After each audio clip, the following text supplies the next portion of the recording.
Namaste to one and all. I am Dr. Janani, Assistant Professor from Department of Anesthesiology. Today we will learn about the bedside pulmonary function tests. So the bedside pulmonary function tests, they have been used traditionally in the perioperative assessment before any major surgeries. So what are the goals of the PFTs? So they are first used for the protection of the presence of any pulmonary dysfunctions in the patients, and to know about the functional nature of the disease, like whether the disease is an obstructive disease or a restrictive lung disease, and it can be used to assess the severity of the disease, whether moderate or severe. It is also used to assess the severity of the disease and to assess the progression of the disease, and also we can assess the response to the treatment, like for example we are giving any bronchodilators, and after that whether the patient's pulmonary function is improving or it is the same. And also it is used to identify the patients who are at increased risk of morbidity and mortality who are undergoing the pulmonary resection. It is also used to identify the patients who are having a perioperative risk of pulmonary complications, and it is also used to assess the degree and severity of the disease. So we'll see about the patients who are requiring the pulmonary function tests. So usually the patients who are having a chronic pulmonary disease like COPD, or if the patient is having a history of smoking, or if the patient is having any exertional dyspnea, or if the patient who are very morbidly obese, or the patients who are aged above 70 years, and the patients who are undergoing the abdominal or thoracic surgeries, and the presence of any respiratory symptoms like cough or wheeze. So let us see the lists of bedside pulmonary function tests. So first is the Sabry's breath holding test. Second is the Schneider's match blowing test. The third is the cough test. Fourth is the forced expiratory time. Fifth is the single breath count. Sixth is the right peak flow meter. Then seventh is the de Bono whistle blowing test, and eighth is the right respirometer. So we'll discuss about each of the tests in detail in the coming slides. First, let us see about the Sabry's breath holding test. So in this test, what we are going to ask is, you have to ask the patient to take a deep breath, but not too deep, and you have to hold the depth as long as possible.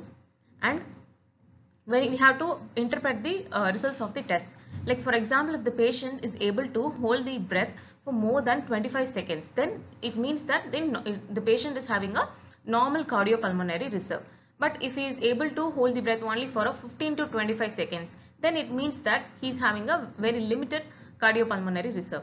If the breath holding is less than 15 seconds, then it means that he has a very poor cardiopulmonary reserve. So depending upon the how much time he is holding the breath, we can measure a vital capacity of the patient. So for that, accordingly, so 25 to 30 seconds of breath holding corresponds to approximately 3500 ml of vital capacity. If he is able to hold the breath for 20 to 25 seconds, then it means that his vital capacity is 3 liters. Then if it is 15 to 20 seconds, then it is 2500 ml. If it is 10 to 15 seconds, it means 2000 ml of vital capacity. And finally, if the patient is able to hold the breath only for 5 to 10 seconds, it means that he is having a vital capacity of 1500 ml, which is a very poor cardiopulmonary reserve. And second is the Schneider's match blowing test. So this test is used to measure the maximum breathing capacity. So what we are going to do in this test is that the patient is asked to sit straightly, and a matchstick is lit, and he is asked to blow out the matchstick from a distance of 6 inches, that is approximately 15 centimeters, with a patient keeping his mouth wide open, and this chin should be rested and supported, and the lips should not be pursed, and there should be no head movement, and there should be no air movement in the room. The mouth and the matchstick should be at the same level. So this is how we are going to perform a Schneider's match blowing test, and based upon whether he is able to blow out the matchstick or not, we are going to do the interpretation. So if the patient cannot blow out a matchstick, then it means that his maximal breathing capacity is less than 60 liters per minute, and his FEV1 is less than 1.6 liters. But if he is able to blow out the matchstick successfully, then it means that his maximum breathing capacity is more than 60 liters per minute, and his FEV1 is more than 1.6 liters. There are some modifications in this test, like we are going to change the distance from which the patient is going to blow out a matchstick. So if the patient is going to blow out the matchstick from a distance of 9 inches, then the maximal breathing capacity is more than 150 liters per minute. And the traditional match blowing test which is performed at 6 inches. So that means that his maximal breathing capacity is more than 60 liters per minute. But if he is if we are doing the matchstick blow test at a 3-inch distance, then it means that the maximal breathing capacity is more than 40 liters per minute. The third test is the cough test. So in this we are going to ask the patient to cough out. So what you are going to assess is you are going to see whether the depth of the breath is depth of the cough is good or not, and you have to find out the ability to cough, whether the patient is able to cough or not, and the strength of the cough and effectiveness of the cough. So all these things are assessed in the cough test. So inadequate cough means that the patient's FVC is less than 20 ml per kg, and FEV1 is less than 15 ml per kg, and the PEFR, that is the peak expiratory flow rate, is less than 200 liters per minute. Usually we will approximate like the vital capacity should be around 3 times that of the tidal volume for an effective cough to occur. A wet or a productive cough or a self-propagated paroxysm of cough, then it means that the patient is susceptible for some pulmonary complications. So this is the interference that we'll get from the cough test. The fourth test is the forced expiratory time. So in this, what you are going to ask is that you have to ask the patient to take a deep breath and exhale maximally and forcefully. By this time, you should keep the stethoscope on the trachea and you have to listen. So you have to listen for the expiratory sounds. When the forced expiratory time, that is the expiration you are hearing for 3 to 5 seconds, then it means that the patient is a normal individual. But when the patient is having an obstructive lung disease, then it means that he is having a prolonged forced expiratory time, that is more than 6 seconds. And if the patient is having a restricted lung disease, then the time will be reduced, that is less than 3 seconds only you can hear the breath sounds. The next thing is the fifth test is the single breath count test. Here you have to take, a patient is asked to take a deep breath and hold it, and then the patient will be asked to count like 1, 2, 3, 4, 5 till the patient is going to take a next breath. So usually when the patient is able to take a deep breath and count till 30 to 40, then it means that the patient is having a normal vital capacity. So this test is used to approximately find out the patient's vital capacity.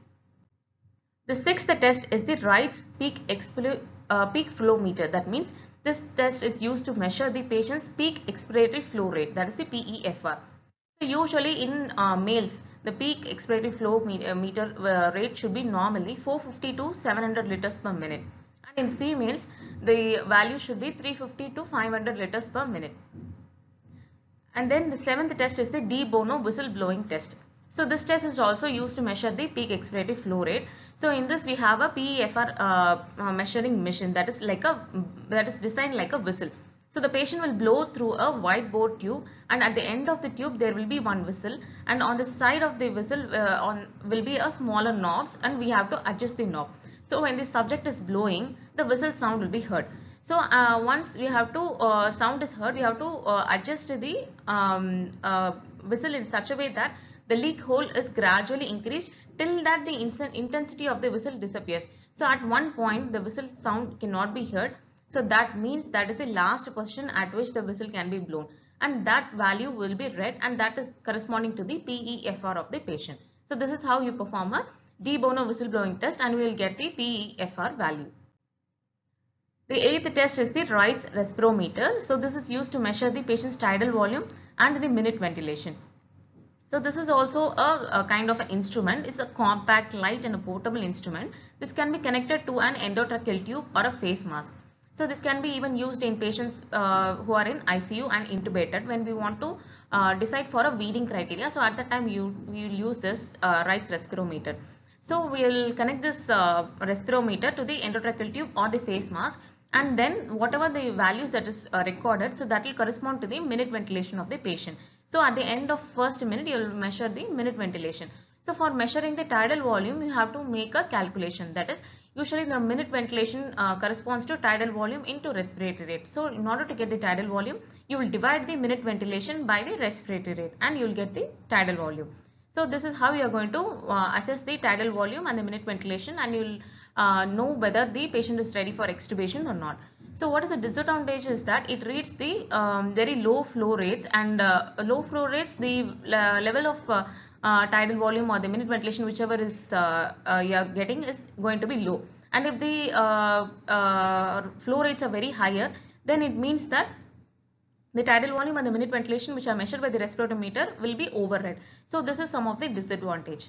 So these are all the bedside pulmonary function test. Apart from this, we have the other tests like ABG, 6-minute walk test, and the respiratory rate and SpO2. So respiratory rate, we are going to measure like for 1 minute how much respirations the patient is taking, like whether the patient is in hypopnea or the bradypnea. So you can tell. And then SpO2, like you are going to keep a pulse probe and you are going to measure the amount of oxygen that is dissolved in the blood with a SpO2 reading. So usually it will be 98 to 100, that is a normal value.